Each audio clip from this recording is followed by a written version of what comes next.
Welcome. Warm yourself by the fire. Have a seat or snuggle up in your favorite spot and let me tell you a story. I don't know whether you ever tell your grandchildren stories or not. Some mothers don't, but our mother, though of German descent, was strong-minded on the ghost subject, and early taught all of her children to be fearless mentally as well as physically. And though dearly fond of hearing ghost stories, especially if they were real, true ghosts, we were sadly skeptical as to there being anything of the kind that could harm. We were quite learned in ghostly lore, knew all about the doppelgangers, will-o'-the-wisps, blue lights, etc. And we could not have had a greater treat for good behavior than for our mother to draw on her store of supernatural tales for our entertainment. The story that I'm about to relate, she told us one stormy night, when gathered around her chair in her own cozy sanctum. Before a cheerful fire, we ate nuts and apples, and listened while she recited an old true tale told to her by her grandmother, herself a witness to the vision. It was a fearful night. The wind sobbed and wailed around the house like lost spirits mourning their doom.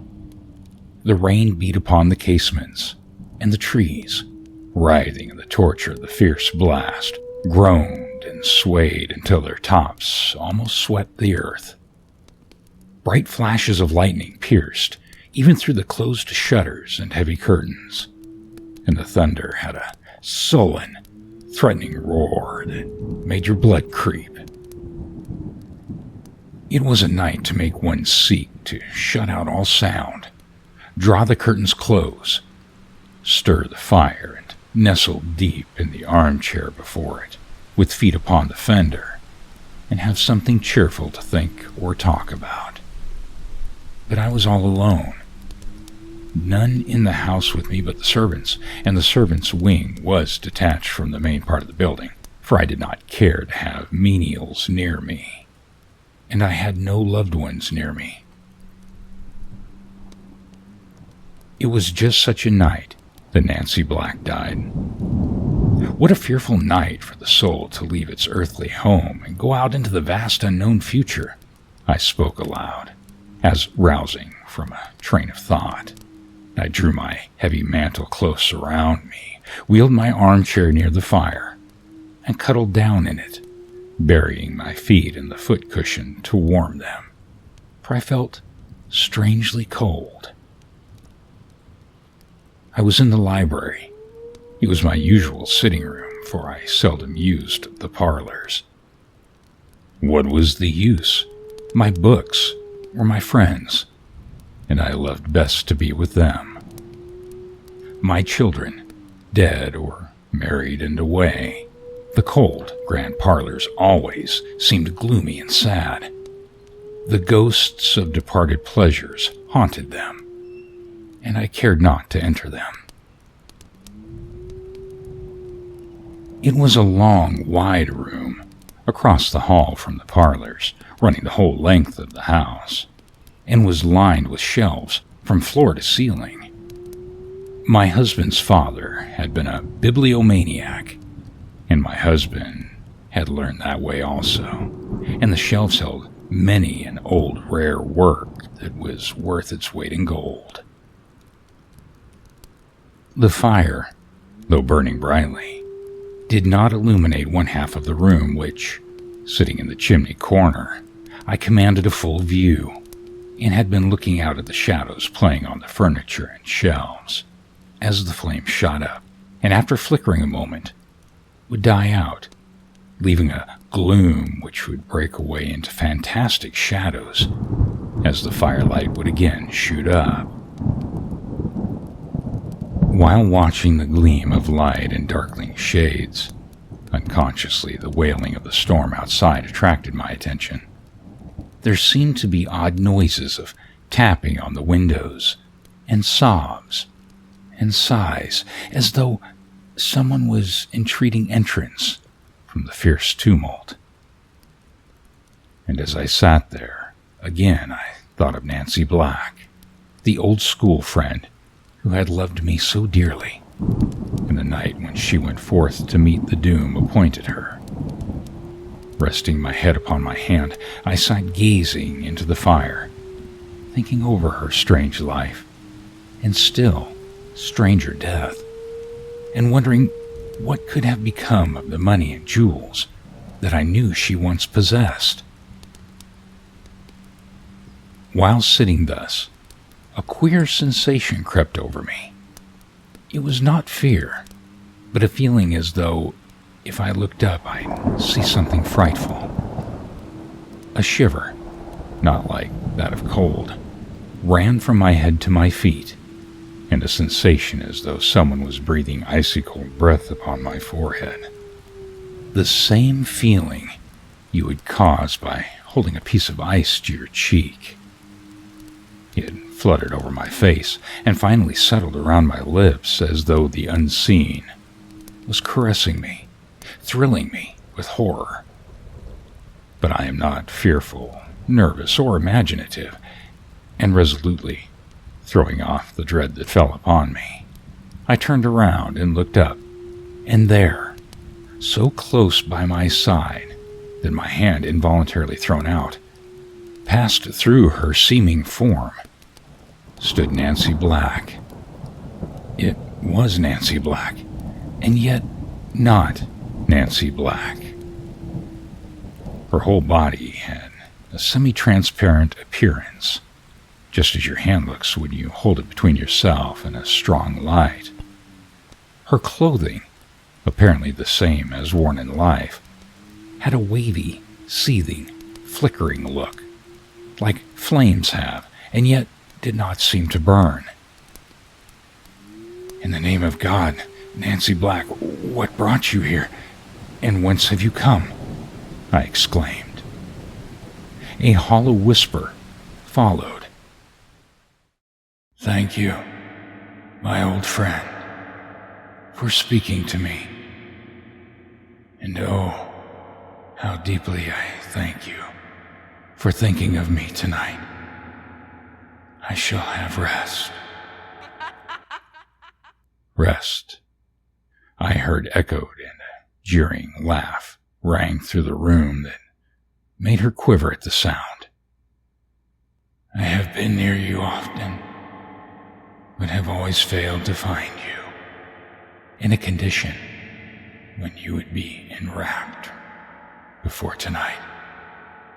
What I came for, I will tell you.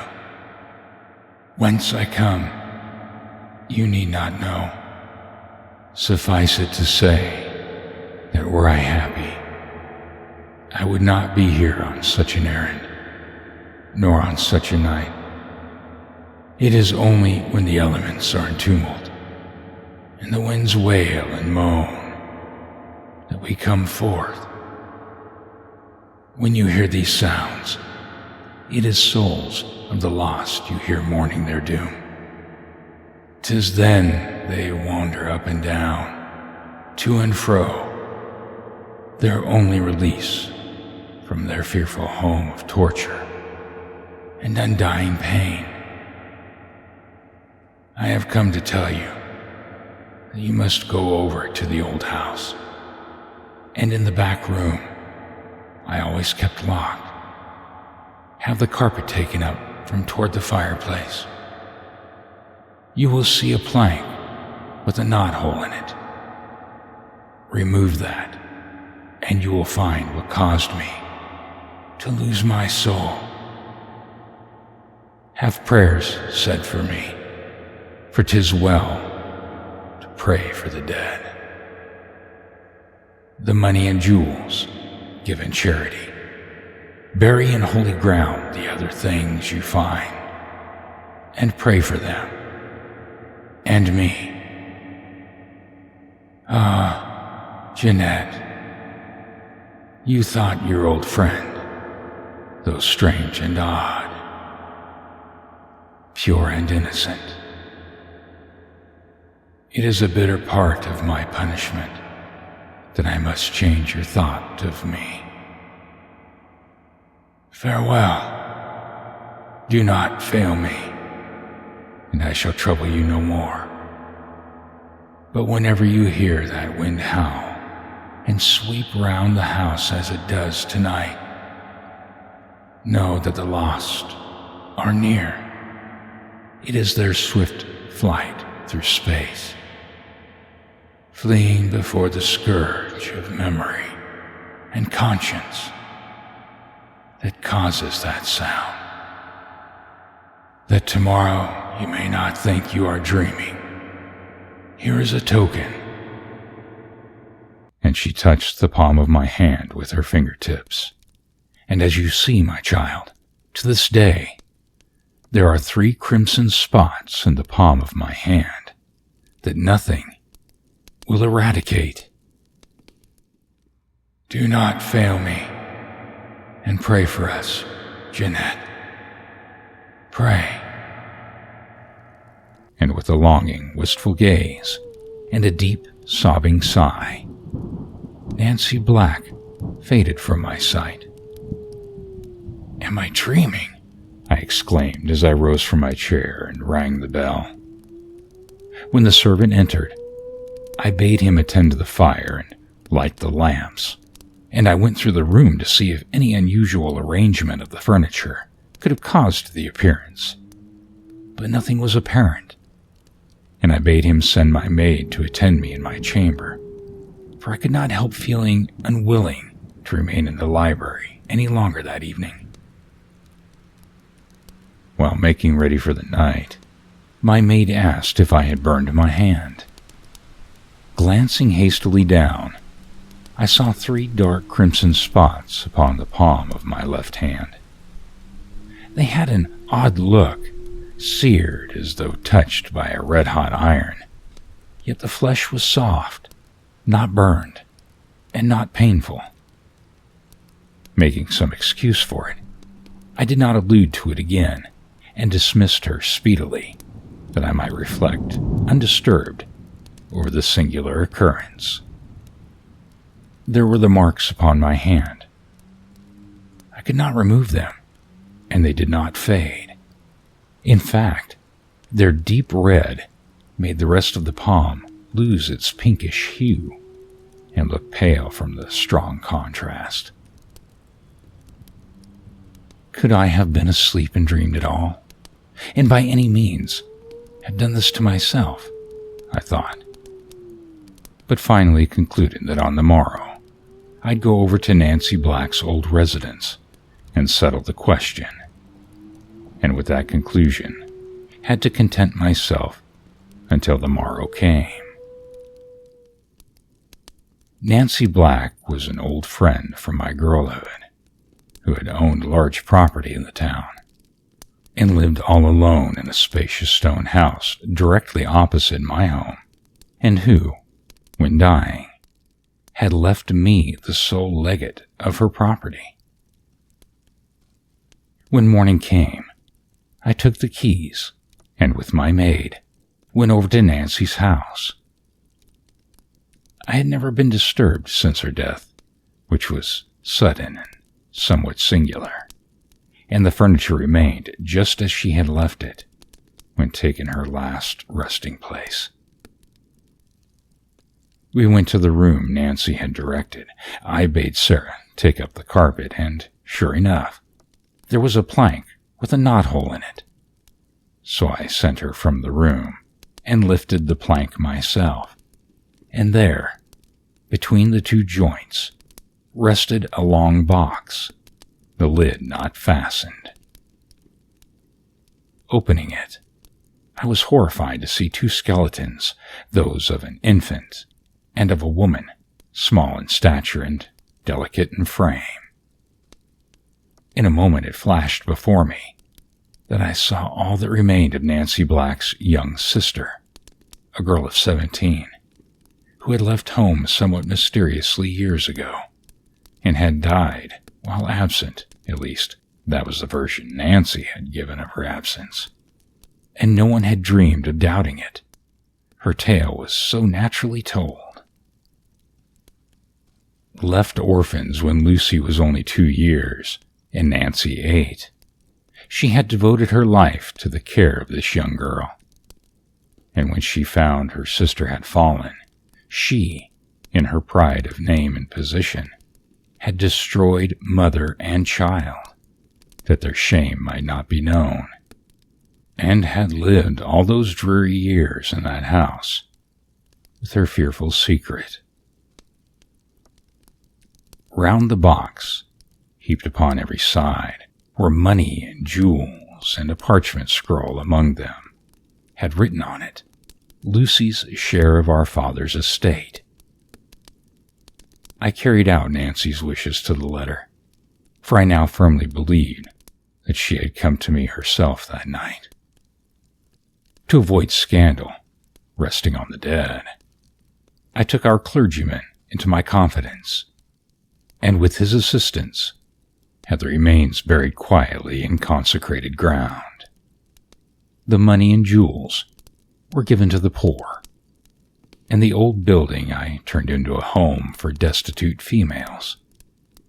And morning and night, as I kneel in prayer, I pray forgiveness to rest upon Nancy Black, and peace to her troubled soul. If you like these stories, please subscribe, like, and share. And as always, I thank you for listening. The end.